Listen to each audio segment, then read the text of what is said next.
Hey there, this is Nidhi and welcome to online कक्षा। जैसा कि मैंने आपसे बोला था, I will be completing all the 5 subjects of CTET examination before CTET examination. Okay, 31st को आपका पेपर है तो डिटेल एक्सप्लेनेशन नहीं हो पाएगा। दैट्स वाई आई थॉट कि सिलेक्शन थ्रू क्वेश्चंस किए जाएं। So without delay let's get started.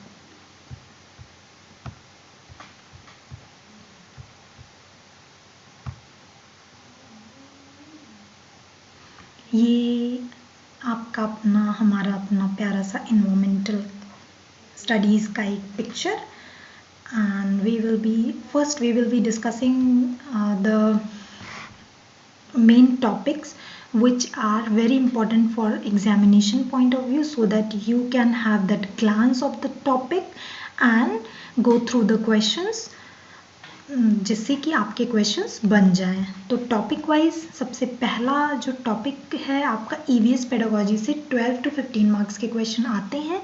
तो इसमें क्या है, आपको प्रिपरेशन ज़्यादा करने की ज़रूरत नहीं है।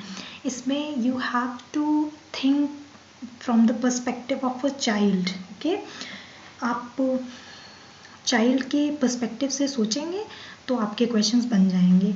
द मेन फोकस, आपको जिस पे फोकस रखना है वो ये छोटे छोटे टॉपिक्स हैं जो 15 मार्क्स के, मतलब आपको 15 मार्क्स गेन करना है और 15 मार्क्स से 12 मार्क्स के क्वेश्चंस आपसे बन जाएंगे। ठीक, तो पहला जो टॉपिक है पोल्यूशन से 2 मार्क्स के क्वेश्चन आते हैं। एयर पोल्यूशन, वाटर पोल्यूशन कि किससे, जैसे वाटर पोल्यूशन से कौन सा डिजीज़ होता है, 4 ऑप्शंस दे देंगे, टाइफाइड उसमें दे देंगे।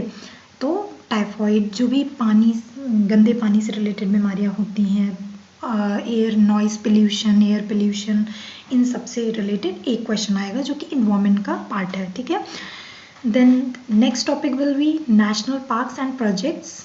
ये तो आपके 2 to 3 मार्क्स के क्वेश्चन इसमें से आते हैं। नेशनल पार्क्स एंड प्रोजेक्ट्स जरूर पढ़ के जाइएगा। This is the most important topics from the examination point of view. So आगे क्वेश्चंस देखेंगे, फिर डिस्कस करेंगे कि किस टाइप के क्वेश्चंस आते हैं। फिर आता है हमारा बायो में डिजीजेस एंड विटामिन्स। इनसे 3 से 4 मार्क्स के क्वेश्चंस आते हैं, तो ये टॉपिक बिल्कुल भी छोड़ के मत जाइएगा। फिर coming to the next point, layers of atmosphere, troposphere, stratosphere, mesosphere, exosphere and thermosphere. इनसे क्वेश्चंस आते हैं 1 to 2 मार्क्स का। श्योर हर ईयर में आया हुआ है, पेपर आप उठा के देखिए तो इससे क्वेश्चंस आए ही आए हैं। फिर ज्योग्राफी से 1 या 2 मार्क के क्वेश्चन आते हैं। रिवर से आ गया, डैम से आ गया, लोकेशन से आ गया, स्टेट, कोई पर्टिकुलर स्टेट दे दिया, उससे कौन कौन से स्टेट्स बाउंड्री बनाते हैं और कितने स्टेट्स बाउंड्रीज बनाते हैं, उसमें से आपको ऑप्शंस एलिमिनेट करके क्वेश्चंस करना रहेगा। फिर आता है नेचुरल कैलामिटी। नेचुरल कैलामिटी में अर्थक्वेक, सुनामी, इन सब से क्वेश्चन आ गया। अर्थक्वेक से रिलेटेड कि एपिसेंटर क्या होता है एंड अर्थक्वेक को मेजर करने के लिए कौन सा इंस्ट्रूमेंट हम यूज़ करते हैं, तो ये भी 1 मार्क्स के क्वेश्चन में आ जाएगा।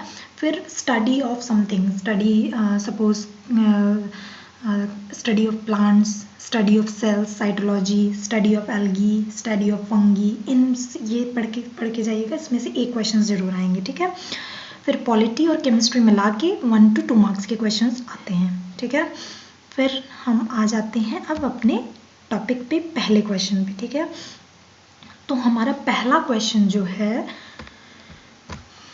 वो है valley of flower is located in.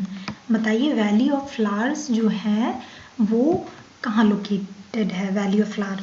तो पहला ऑप्शन है हिमाचल प्रदेश, दूसरा है जम्मू कश्मीर, तीसरा है सिक्किम, चौथा है उत्तराखंड। तो आप बताइए कौन सा आंसर इसमें सही होगा। So D will be the right answer. Okay, D will be the right answer. Himachal Pradesh में आपके जम्मू एंड कश्मीर में किश्तवाड़, दचिंगम और ये सब आपके यहाँ पे मिल जाएंगे। सिक्किम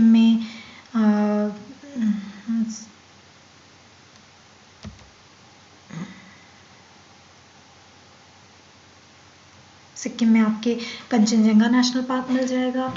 कंचनजंगा नेशनल पार्क को अभी यूनेस्को ने वर्ल्ड हेरिटेज साइट में इसको इंक्लूड कर लिया है। हिमाचल प्रदेश में जैसे आपसे बोला था हमने, Kheerganga national park, Inder Kila national park, great Himalaya national park, Pin valley national park और वैली ऑफ फ्लावर्स के बारे में आप देख लीजिए। ये एक इंडियन नेशनल पार्क है जो कि चमोली और पिथौरा डिस्ट्रिक्ट जम्मू कश्मीर के उसमें उत्तराखंड के पिथौरागढ़ और चमोली डिस्ट्रिक्ट में लोकेटेड है।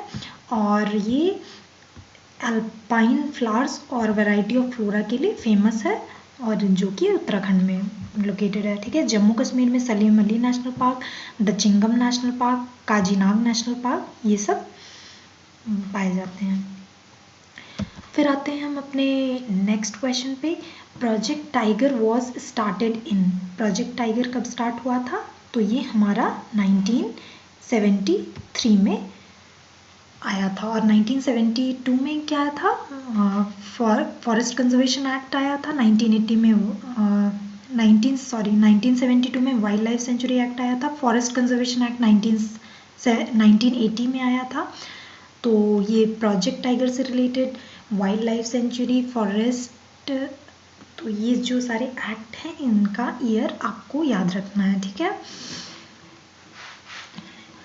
तो प्रोजेक्ट टाइगर के बारे में आप देख लीजिए। प्रोजेक्ट टाइगर जो है ये एक टाइगर कंजर्वेशन प्रोग्राम है 1973 में जो लॉन्च हुआ था गवर्नमेंट ऑफ इंडिया के द्वारा।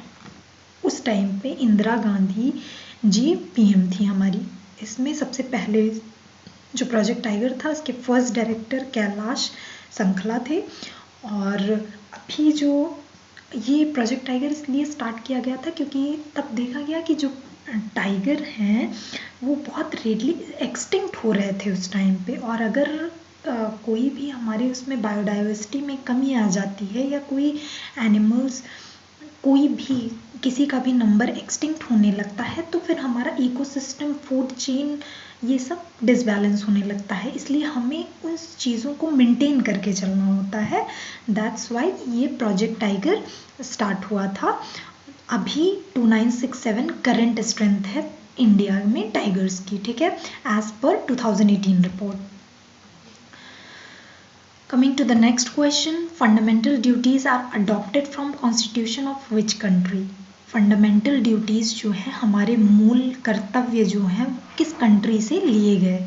तो पहला ऑप्शन है आपका जर्मनी, दूसरा ऑप्शन है आपका यूनाइटेड किंगडम, तीसरा है द यूएसए और चौथा है द यूएसएसआर। तो आंसर विल बी डी।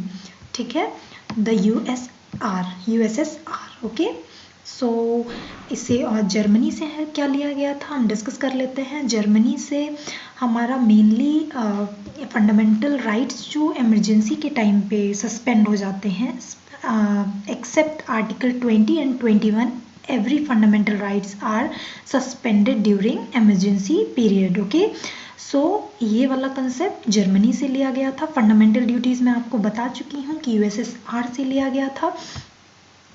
ठीक है, यूएसएसआर से लिया गया था। और फिर जो पार्लियामेंट्री फॉर्म ऑफ गवर्नमेंट, संसदीय प्रणाली जो है और लेजिस्लेटिव प्रोसीजर, कैबिनेट सिस्टम, ये सब हम यूके से लिया गया था, ब्रिटेन से। ठीक है, फंडामेंटल राइट्स और जुडिशियल रिव्यू यूएसए से लिया गया था। तो ये चारों आपको याद रखना है। These are most important for examination point of view. Okay, so moving to the next question. Agmark is related with, Agmark क्या है? इसका फुल फॉर्म है एग्रीकल्चरल मार्केटिंग। ठीक है, तो ये पैकेजिंग से रिलेटेड है। ये बेसिकली एक कंडीशन क्राइटेरिया होता है जो कि एग्रीकल्चरल प्रोडक्ट पे बेसिकली मार्क किया जाता है, जिससे ये देखा जाता है उसमें कि ये जो नॉर्म्स हैं उनके वो उसको सेटिस्फाई कर रहा है, फुलफिल कर रहा है, तब फिर वो एगमार्क का उस पे लगता है। पल्सेस पे, राइस पे, मतलब फूड प्रोडक्ट्स पे, एग्रीकल्चरल प्रोडक्ट्स पे ये एगमार्क का साइन लगता है। ठीक है, इसी तरह एक ISI भी होता है। ठीक है,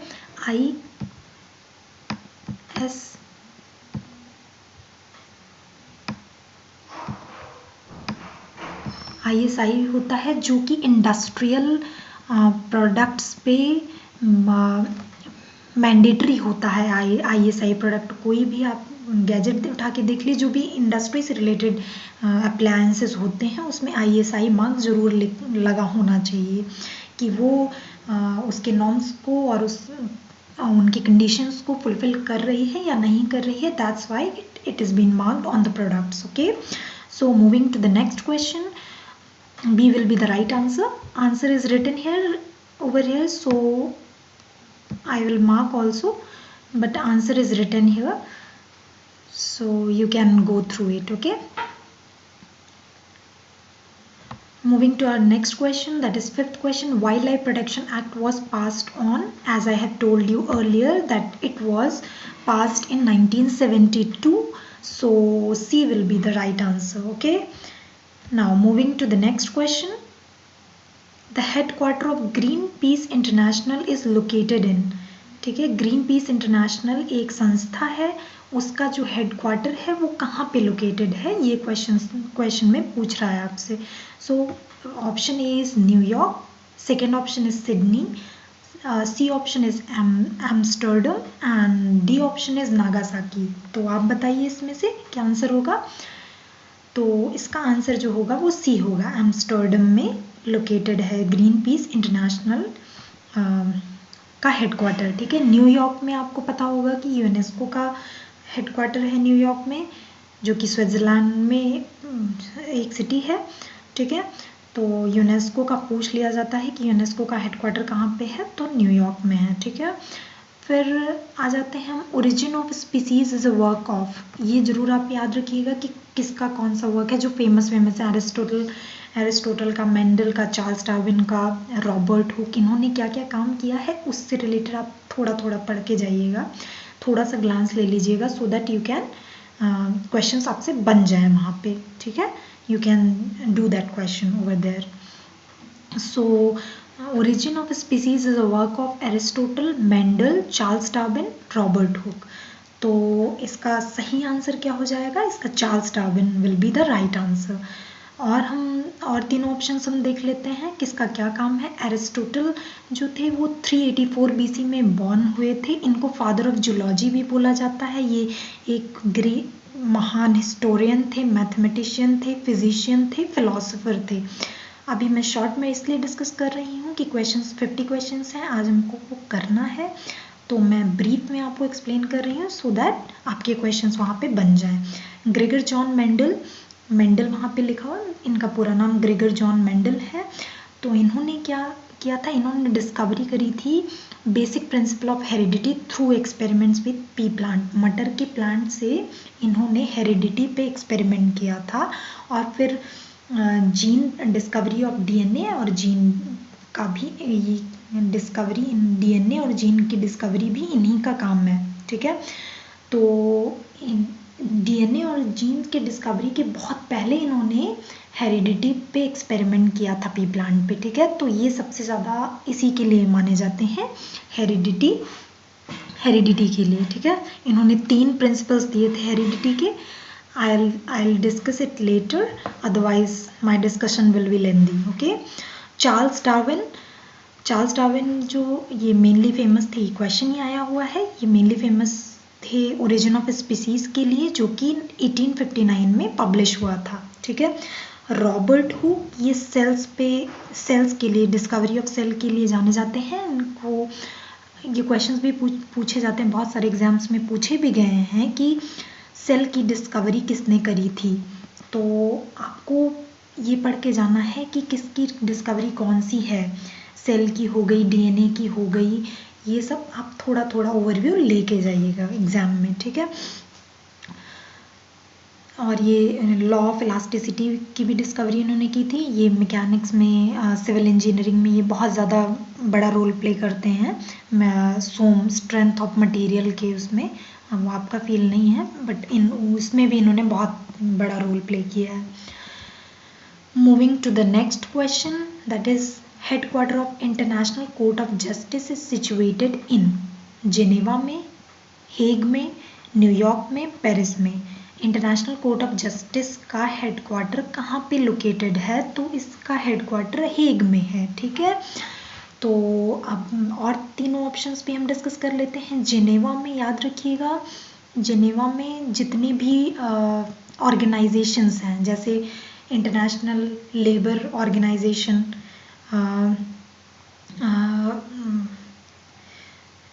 जितने भी आपके ऑर्गेनाइजेशंस हैं वो सब जिनेवा में लोकेटेड हैं, ठीक है। ऑर्गेनाइजेशंस कुछ एक्सेप्शंस हैं, लेकिन तो International Labour Organisation, World Health Organisation and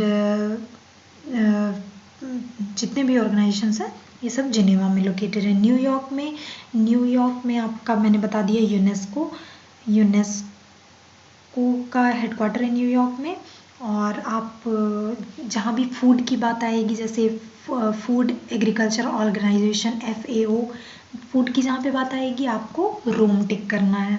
अगर पैसे से रिलेटेड बातें आती हैं, जैसे वर्ल्ड बैंक हो गया, IMF हो गया, तो ये बड़े बड़े जो पैसे से रिलेटेड हैं, ऐसे मैंने याद किया है, कोई हार्ड एंड फास्ट रूल नहीं है, ये मेरा अपना ट्रिक है कि अमेरिका बहुत आगे है पैसों में और इन सब चीज़ों से, तो जो बड़ी बड़ी चीज़ें हैं वहाँ DC वाशिंगटन में लोकेटेड हैं, जैसे वर्ल्ड बैंक हो गया, IMF हो गया, तो इस तरह से आप याद रख सकते हो, ठीक है। Moving to our next question that is the constituent assembly adopted over national anthem on. हमारी संविधान सभा ने नेशनल एंथम को कब अडॉप्ट किया था? तो राइट आंसर विल बी 24 जनवरी 1950, ठीक है। 24 जनवरी 1950 को हमारी संविधान सभा ने नेशनल एंथम को अडॉप्ट किया था। Moving to the next question, which of the ultraviolet rays are more dangerous? UVA, UVB, UVC, none of these. So answer will be UVA. You have to learn it by heart, okay? Here. Moving to our next question, Gir Lion Project is situated in. Gir Lion Project कहाँ पे basically located है? तो गिर national park आपको पता होगा कि ये गुजरात में लोकेटेड है। गुजरात में और भी प्रोजेक्ट्स रिलेटेड हैं, जैसे एक तो गिर हो गया, फिर ब्लैक बक नेशनल पार्क हो गया, मरीन नेशनल पार्क हो गया।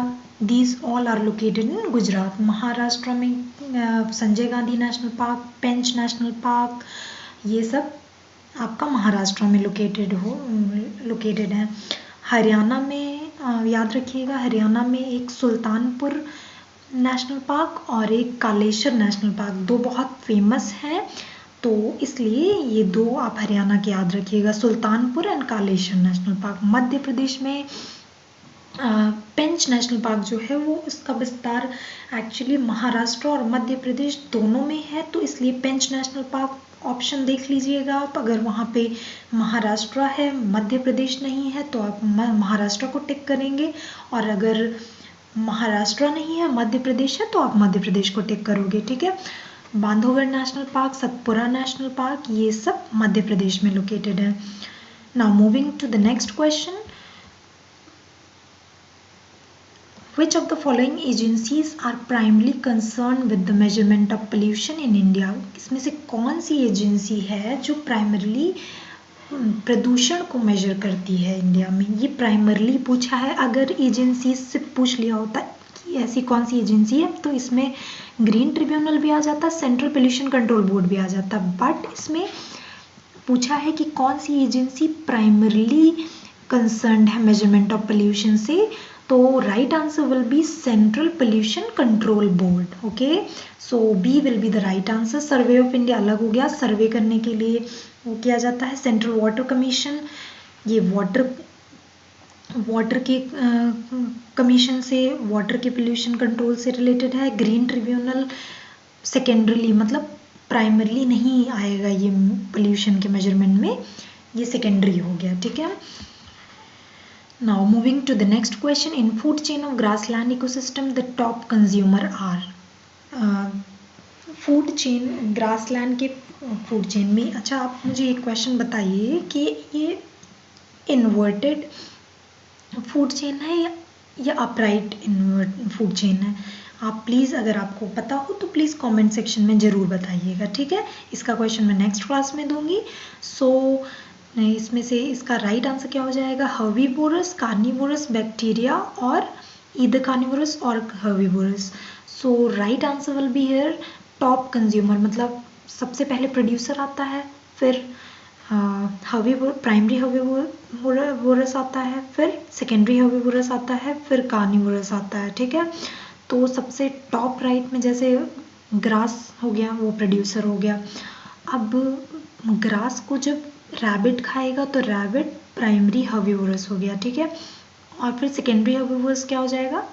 आपका लोमड़ी और लोमड़ी, स्नेक, ये सब आपके सेकेंडरी हर्बीवोरस में आ गया. फिर कार्निवोरस आ गया, टाइगर, लॉयन, जो भी इन लोग को खाते हैं वो आ जाएंगे कार्निवोरस में. तो ग्रासलैंड इकोसिस्टम में टॉप कंज्यूमर जो होगा वो कार्निवोरस होगा. And we human beings are omnivorous. Okay, अगर आता है क्वेश्चन ऐसे कि human beings are producer, herbivorous, carnivorous और नन ऑफ दीज और ऑल ऑफ दीज, तो आपको ओमनीवोरस, सॉरी इसमें ओमनीवोरस भी अगर ऑप्शन में रहेगा तो you have to mark it omnivorous, otherwise none of these. Okay, omnivorous का मतलब कि होता है कि जो फ्लैश भी खाते हैं और जो वेजिटेरियन मतलब घास फूस भी जो खाते हैं और green vegetables and flesh both. ठीक है, उनको ओमनीवोरस कहा जाता है. फिर moving to our next question, here B will be the right answer. Moving to our next question, Sariska National Park is situated in. Sariska National Park कहाँ पे located है? वेस्ट बंगाल में, गुजरात में, राजस्थान में, आसाम में. तो राजस्थान में सरिस्का नेशनल पार्क और रणथंबोर नेशनल पार्क, एक और नेशनल पार्क है जो बहुत फेमस है वहाँ का, Ranthambore national park. And Sariska national park is situated on Rajasthan, in Rajasthan. Okay, so C will be the right answer. Plants, question number 15, plants are known as purifier of atmosphere due to the process of. ठीक है, तो इसमें photosynthesis, C will be the right answer. इसमें पहला है respiration, respiration से होता है ऐसा प्योरीफायर ऑफ एटमॉस्फेयर? नहीं. ट्रांसपिरेशन भी नहीं होगा, ऑल ऑफ दीज भी नहीं होगा, तो photosynthesis will be the right answer. Okay, which soil has more water holding capacity? कौन से सॉइल के अंदर पानी रिटेन करने की क्षमता ज़्यादा है? लोम में, सैंडी में, क्ले में या फाइन सैंड में?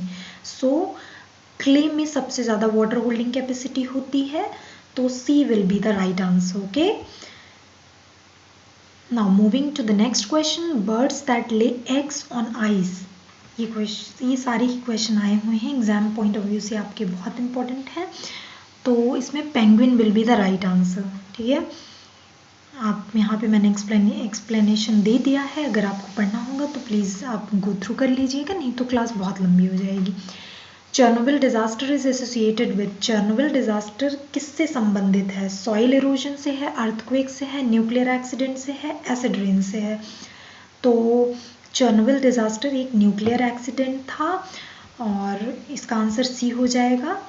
चर्नोबिल डिजास्टर बेसिकली इसमें चर्नोबिल न्यूक्लियर पावर प्लांट जो कि यूक्रेन में लोकेटेड है, ये जो एक्सीडेंट हुआ था वो 1986 में हुआ था. Due to some machinery problem there were the leakage of nuclear chemicals. Okay, so nuclear Chernobyl disaster is related with nuclear accidents.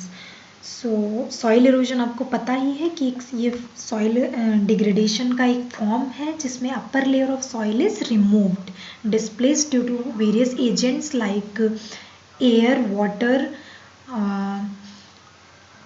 water, animals, plants की कोई भी एजेंट कैसे भी हो सकते हैं, इसमें अपर लेयर है सॉइल का डिस्प्लेस हो जाता है. अर्थक्वेक क्या है? A type of natural calamity in which shaking of earth takes place. एक टाइप नेचुरल कैलामिटी का एक टाइप है जिसमें अर्थ शेक करता है due to sudden release of energy in the earth's lithosphere. ठीक है, एसिड रेन क्या होता है? Form of precipitation with acidic component. Acidic component में क्या होता है?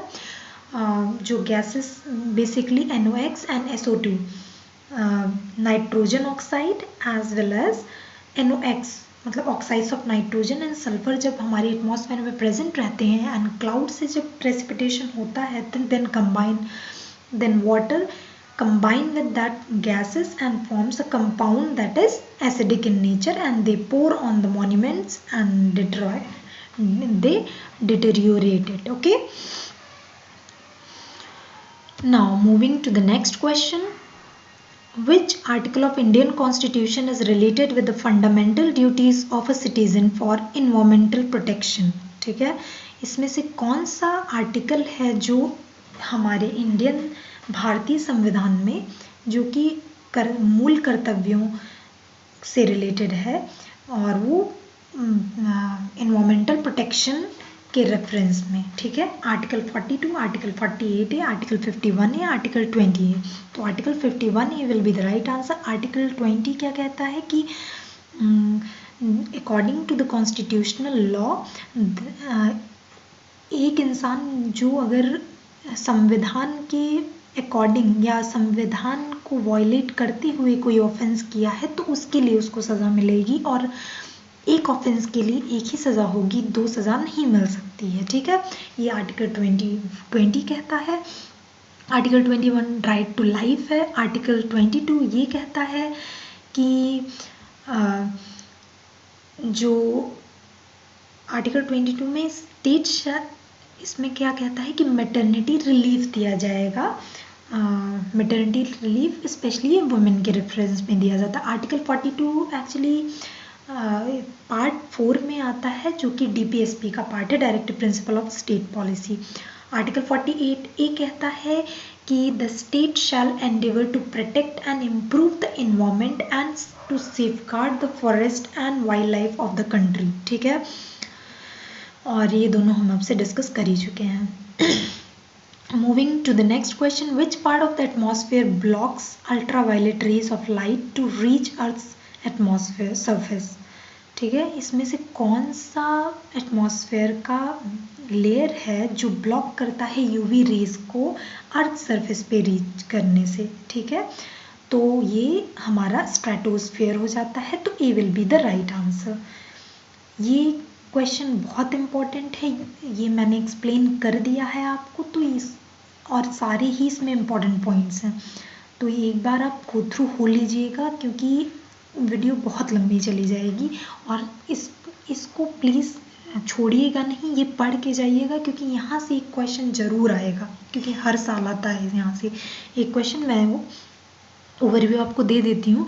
ट्रोपोस्फेयर जो होता है सबसे, इसमें ये भी क्वेश्चन आया हुआ है कि lowest layer of the atmosphere that is troposphere, ये 18 किलोमीटर हाइट तक जाता है इक्वेटर पे और 8 किलोमीटर पोल्स पे. ठीक है, इसमें पहले टेम्परेचर डिक्रीज होता है विद हाइट, और इसमें क्या होता है कि सबसे ज़्यादा गैसेस यहाँ पे प्रेजेंट होती हैं. 90% of the gas in the atmosphere is present in this layer. Okay, height eight which the temperature stops decreasing, temperature decrease होते होते जा रहा है. अब जहाँ पे टेम्परेचर डिक्रीज होना बंद हो गया तो उस लेयर को उस लेयर को ट्रोपोपॉज कहेंगे. ठीक है, फिर आता है हमारा स्ट्रेटोस्फेयर. स्ट्रेटोस्फेयर 50 किलोमीटर तक एक्सटेंड होता है.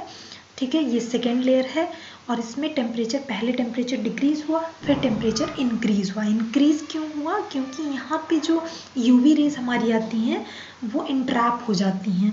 ठीक है, इस लेयर में इंट्रैप हो जाएंगी तो टेम्परेचर यहाँ पे ऑब्वियसली बढ़ेगा. ठीक है, ये जो लेयर है ये फ्री फ्रॉम क्लाउड्स है, तो यहाँ सारे वेदर फिनोमेना और क्लाउड्स यहाँ पे नहीं होते हैं, तो ये यहाँ पे जेट प्लेन्स फ्लाई करने का आइडियल लेयर है. ठीक है, तो यहाँ पे जेट प्लेन्स चलती हैं. तो ये भी क्वेश्चन आता है कि जो हमारे जेट प्लेन्स होते हैं वो बेसिकली किस लेयर में, एटमॉस्फेयर के किस लेयर में चलते हैं? तो stratosphere will be the right answer. फिर थर्ड हमारा आ जाता है mesosphere extends up to height of 80 kilometre. ठीक है, 80 किलोमीटर तक हमारा मेसोस्फेयर का हाइट होता है, और इसमें टेम्परेचर फिर से डिक्रीज होता है. पहले डिक्रीज हुआ, फिर इंक्रीज हुआ, फिर थर्ड लेयर में आके फिर से डिक्रीज हो गया. ठीक है, और इसमें -90 डिग्री सेल्सियस तक टेम्परेचर फॉल हो जाता है. फिर आता है हमारा थर्मोस्फेयर. ये सबसे ज़्यादा, सबसे मोटा, मतलब सबसे चौड़ा लेयर है, और इसकी जो हाइट है ये 513 किलोमीटर तक एक्सटेंड करता है, ठीक है। और इसमें टेम्परेचर बहुत तेज़ी से इंक्रीज होता है अप टू 2483, अप टू 2483 देख सकते हैं आप, इतना टेम्परेचर इसका इंक्रीज होता है सडनली, क्योंकि यहाँ पे जो है ये gas molecules in this layer absorb the X rays, जो एक्स रेज हमारी आ रही हैं सूरज की उससे, ठीक है। सॉरी, यहाँ पे भी मेरे पास माउस नहीं है तो मैं लैपटॉप से ही अंडरलाइन कर रही हूँ, तो थोड़ा सा कोऑपरेट करिए।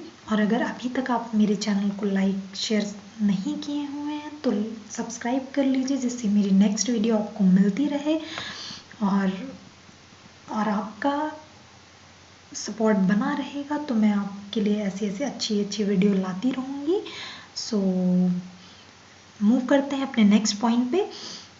फिर आता है एग्जोस्फीयर। एग्जोस्फीयर सबसे आउटर मोस्ट लेयर है हमारा, और ये 960 किलोमीटर तक एक्सटेंड करता है। 960 किलोमीटर, ठीक है, 960 किलोमीटर तक एक्सटेंड करता है। तो ये डिस्टेंस आप याद रखिएगा। टेम्परेचर कहाँ इंक्रीज डिक्रीज हो रहा है, कौन सी लेयर किसके लिए आइडियल है, किस चीज़ के लिए, कहाँ पे ओजोन लेयर इंट्रैप होती है, कहाँ पे जेट प्लेन्स चलते हैं, ये सारे इस टाइप के क्वेश्चंस बनते हैं, ठीक है। फिर moving to a next question, mapping at primary level. ये चाइल्ड पेडागोजी का क्वेश्चन, ईवीएस पेडागोजी का क्वेश्चन हो गया। Mapping at primary level promotes which type of skills in learning pedagogy. बहुत आसान है, आप बच्चों के पर्सपेक्टिव से थोड़ा सा सोचिए, आपसे क्वेश्चन बन जाएंगे, ठीक है। तो मैपिंग बच्चों को प्राइमरी लेवल पे क्यों कराई जाती है? नीड ड्राइंग के लिए, बी ऑप्शन है कैलकुलेशन और एस्टिमेशन के लिए, सी ऑप्शन है ड्राइंग अकॉर्डिंग टू स्केल, और डी ऑप्शन है idea about relative position and orientation के लिए। भाई मैपिंग करा रहे हैं, ड्राइंग अगर नीड ड्राइंग करानी होती तो हम कोई भी फिगर उठा के करवा सकते थे। कैलकुलेशन एस्टिमेशन यहाँ कोई रेफरेंस ही नहीं बनता है। ड्राइंग अकॉर्डिंग टू स्केल, अब ये भी नहीं होगा इसका आंसर, क्योंकि मैपिंग में स्केलिंग थोड़ी करेंगे। फिर डी ऑप्शन वो मैप जो बनाता है उसका काम है। फिर डी ऑप्शन है कि रिलेटिव पोजीशन और ओरिएंटेशन का आइडिया देने के लिए, so D will be the right answer, idea about relative position and orientation के लिए, ठीक है। Moving to our next question, if we observe birds, अगर हम बर्ड्स को ऑब्जर्व करते हैं तो हम ये देखते हैं कि जो बर्ड्स हैं वो पूरा अपना नेक घुमा के पीछे देखती हैं। तो ये क्यों होता है ऐसा? पहला ऑप्शन है in most of the birds the eyes are fixed and can not move, देखते हैं। दूसरा ऑप्शन है their ears are covered and can fly, गलत बिल्कुल बात। The birds have two eyes, सबके पास वो तो होती हैं, उसके पास भी है। Their eyes can focus to different objects at a time, अगर उनके दो ऑब्जेक्ट को फोकस कर पाती तो फिर मूव करने की ज़रूरत ही क्या पड़ती। तो A will be the right answer, that is eyes are fixed and can not move.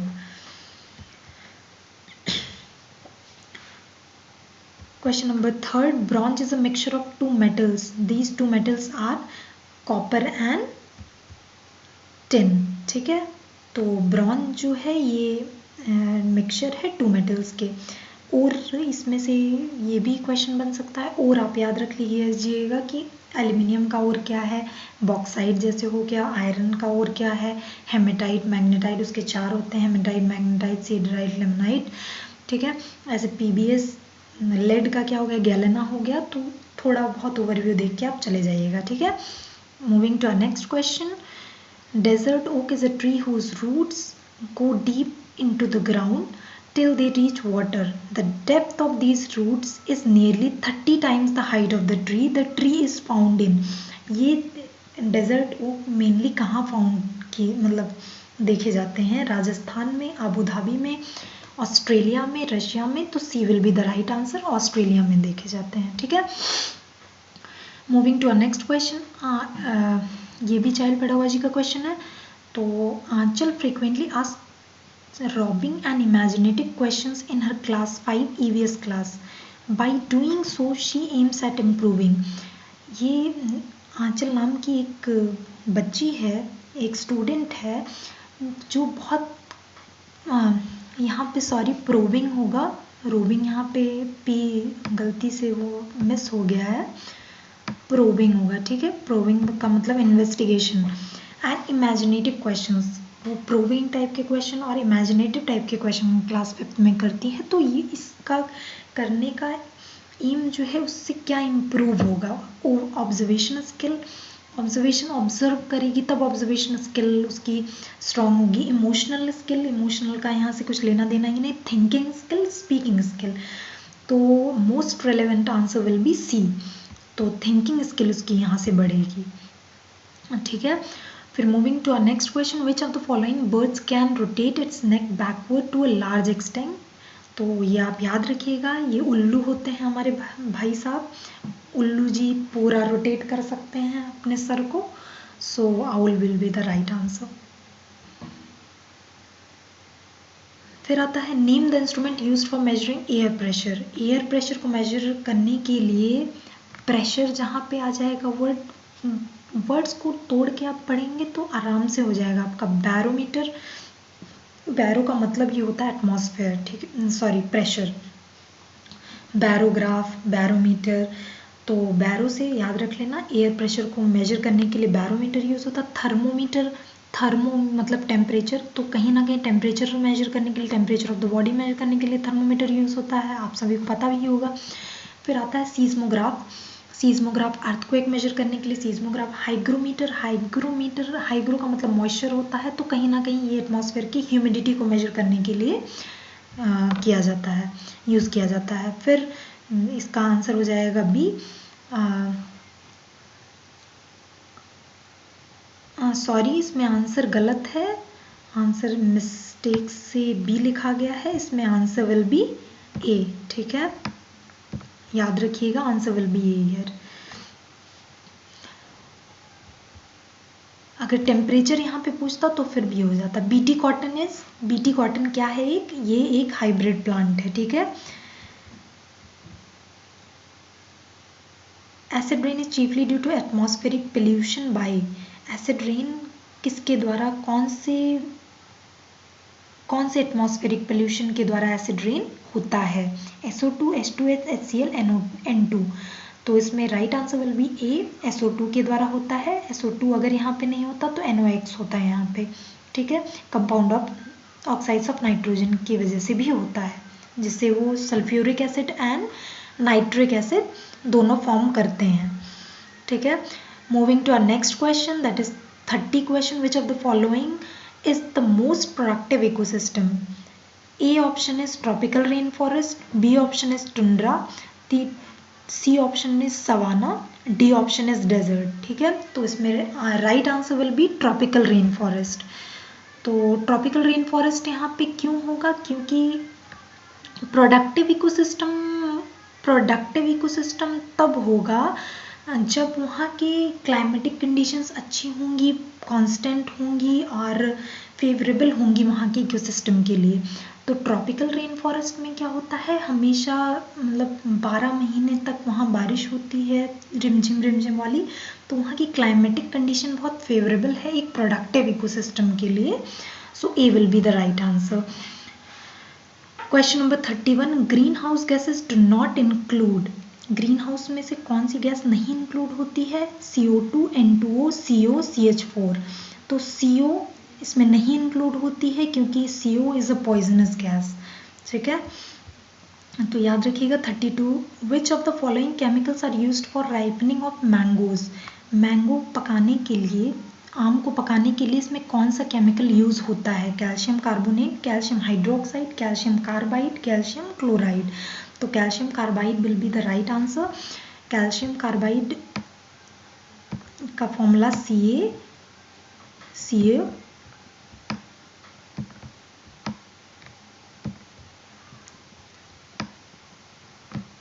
CaC2, ठीक है। CaC2 will be the right answer. और कैल्शियम कार्बोनेट का CaCO3, कैल्शियम हाइड्रोक्साइड का CaOH होल ट्वाइस और कैल्शियम क्लोराइड का CaCl2, ठीक है। So next question will be, which of the following diseases spread through contaminated drinking water. तो drinking water polluted drinking water, contaminated drinking water अगर पियेंगे तो उससे टाइफॉइड होगा, एड्स वायरस की वजह से होता है, एनीमिया खून की कमी से होता है, टेटनस एक वायरल डिजीज है, ठीक है। Moving to our next question, which of the following is dicotyledonous plant. Dicotyledonous का मतलब कि अगर कोई बीज है या कोई सीड है, उसका ऊपर वाला छिलका निकालेंगे तो उसके दो पार्ट्स हो जाएंगे अलग अलग। तो देखिएगा सरसों, मस्टर्ड का ऊपर वाला छिलका निकाल के देखिए तो अलग अलग हो जाएंगे। पल्सेस जो हमारे होते हैं वो भी डाइकोटिलेडोनस होते हैं। गेहूँ क्या डाइकोटिलेडोनस है? कमेंट सेक्शन में ज़रूर बताइएगा अगर क्या है, डाइकोटिलेडोनस है या मोनोकोटिलेडोनस है, ठीक है। तो here D will be the right answer. Moving to our next question, uptake of water in plants takes place by xylem, phloem, यार्विनिडे, एलिसेड। तो मैंने ऐसे याद रखा था कि फ्लोएम जो चीज़ फ्लो करती है तो वाटर फ्लो करके जाएगी तो फ्लोएम हो गया, फ्लो से फ्लोएम। और अगर उसका फिर ऑपोजिट हो गया, जाइलम फ्लोएम में बहुत कन्फ्यूजन होता है, तो जाइलम यहाँ से उसका ऑपोजिट हो जाएगा, फूड ट्रांसपोर्टेशन के लिए जाइलम हो जाता है, ठीक है। Moving to our next question, which one is the first literary source. इसमें से कौन सा पहला लिटरेरी सोर्स था? तो that Rigveda is the answer. 37, which of the following is required for healthy bones. Healthy bones के लिए कौन सा, आप सभी को पता है हम दूध पीते हैं तो कैल्शियम तो आप सभी को पता होगा, कन्फ्यूजन होगी विटामिन ई में, के में, सी में, डी में, ठीक है। तो के जो होता है वो ब्लड क्लॉटिंग के लिए होता है विटामिन जरूरी, ई फर्टिलिटी के लिए होता है, सी जो होता है वो दांतों के लिए, स्कर्वी रोग हो जाता है उन सब चीज़ों के लिए विटामिन सी इम्पॉर्टेंट है। विटामिन डी जो है वो हड्डियों के लिए इम्पॉर्टेंट है, तो here D will be the right answer, ठीक है, calcium and vitamin D. 38, at lower classes playway method of teaching is based on, ठीक है।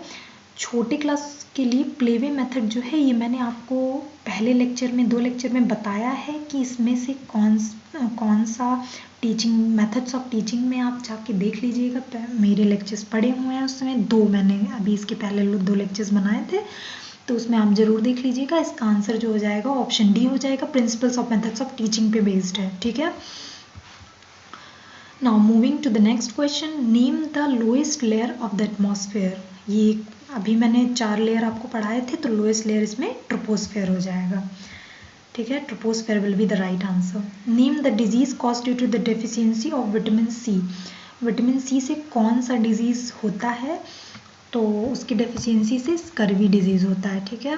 वेरी से विटामिन बी की कमी से होता है।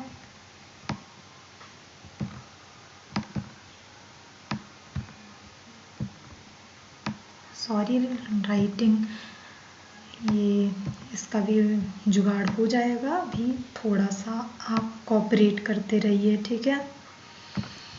नाइट ब्लाइंडनेस विटामिन ए की कमी से होता है,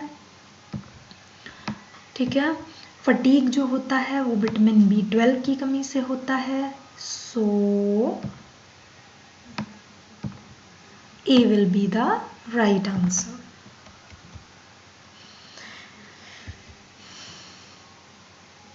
विच of the following is an example of igneous rock. इसमें से इग्नियस रॉक आग्नेय चट्टान का एग्जाम्पल कौन सा है? बेसाल्ट है, लाइमस्टोन है, स्लेट है, ग्रेफाइट है। तो right answer will be A basalt. Trap and basalt जो इग्नियस रॉक का एग्जाम्पल है, लाइमस्टोन, सैंडस्टोन ये सब जो है सेडिमेंट्री रॉक्स का एग्जाम्पल है, स्लेट और ग्रेफाइट जो है ये फॉर्म ऑफ कार्बन है, ठीक है। तो A will be the right answer. The instrument to record the intensity of the earthquake. Earthquake की इंटेंसिटी को मेजर करने के लिए कौन सा इंस्ट्रूमेंट यूज होता है? दैट इज सीस्मोग्राफ, ठीक है। कार्डियोग्राफ हार्ट के उसको मेजर करने के लिए कार्डियोग्राफ का इस्तेमाल होता है। बैरोग्राफ जो होता है वो एटमॉस्फेयर प्रेशर को मेजर करने के लिए यूज होता है। So here we will be the right answer. Bihu is a folk dance of which of the following states in India. Bihu एक फोक डांस है, वो किस स्टेट का है आपको ये बताना है। तो राजस्थान का है, तमिलनाडु का है, या असम का है या उत्तर प्रदेश का है। तो बिहू जो है ये असम का फोक डांस है, ठीक है। तो आप फोक डांस और क्लासिकल डांस जरूर पढ़ के जाइएगा। क्लासिकल डांस बेसिकली 6 टाइप्स के होते हैं, जैसे यूपी का हो गया कथक, कुचिपुड़ी हो गया आंध्र प्रदेश का, मोहिनीअट्टम हो गया केरला का।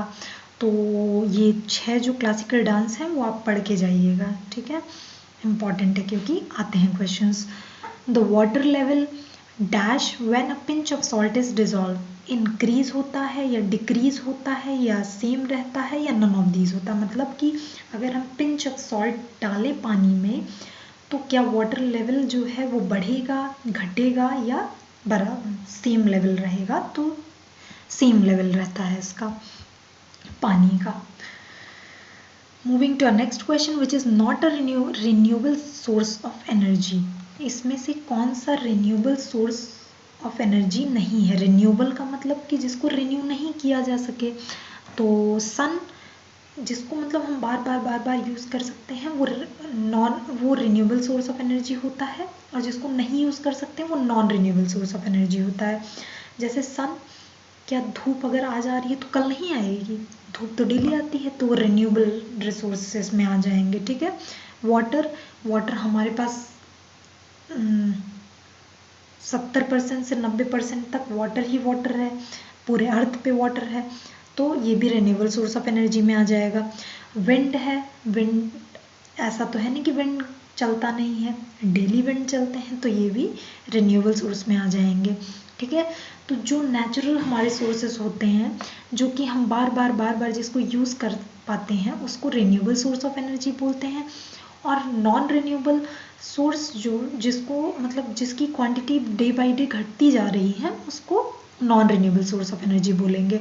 तो पेट्रोलियम, फॉसिल्स, कोल, ये सब जो हमारा हो जाएगा वो non renewable source of energy में आ जाएगा, ठीक है। So B will be the right answer. Moving to our next question, your heart beats around dash times a day. You have to mug it up cause ये एक factual question है, तो ये आपको रटना ही पड़ेगा। तो राइट आंसर विल बी 1,25,000, ठीक है। Now moving to the next question, if a teacher employs the example of potato, rice, bread and sugar, what he intends to teach। अगर कोई टीचर है वो आलू, चावल, रोटी, चीनी, इन सब के बारे में अगर आपको एक एग्जाम्पल दे रहा है, तो किस चीज़ को लेके मतलब किस चीज़ को पढ़ाना चाह रहा है, विटामिन को, कार्बोहाइड्रेट को, प्रोटीन्स को या मिनरल्स को। तो यहाँ इन सब में पोटैटो, राइस, ब्रेड, शुगर, इन सब में कार्बोहाइड्रेट्स पाए जाते हैं, तो इसका मतलब वो कार्बोहाइड्रेट्स को पढ़ाना चाह रहा है, ठीक है। So B will be the right answer. Moving to our next question, that is deficiency of which vitamin causes failure of blood clotting. अभी मैंने बताया था आपको विटामिन के जो होता है वो ब्लड क्लॉटिंग के लिए बहुत इम्पोर्टेंट होता है। अगर बाहर चोट लग जाती है तो ब्लड क्लॉटिंग के लिए विटामिन के बहुत इम्पोर्टेंट होता है।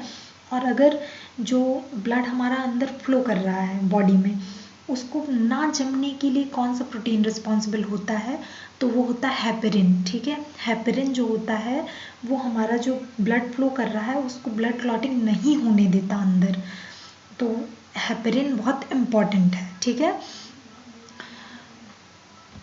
Moving to our next question, medicines of quinine is provided by। तो ये बहुत सारे एग्जाम्स में ये क्वेश्चन पूछा गया है कि क्यूनाइन जो मेडिसिन है वो किस प्लांट से प्रोवाइड की जाती है, तो वो सिनकोना प्लांट से प्रोवाइड की जाती है, ठीक है। तो C will be the right answer. Moving to next question, that is dash, कौन सा इसमें से प्लैनेट है जो सराउंडेड है रिंग्स के द्वारा, ठीक है। और वो भी बहुत दूर तक, थाउजेंड्स ऑफ किलोमीटर में रिंग फॉर्मेशन उस प्लैनेट के मतलब किनारे होता है, ठीक है। तो Saturn will be the right answer here, ठीक है। Now we are ending our session here. So thank you for watching my video, and if you like it, please do share and subscribe it so that मेरी next video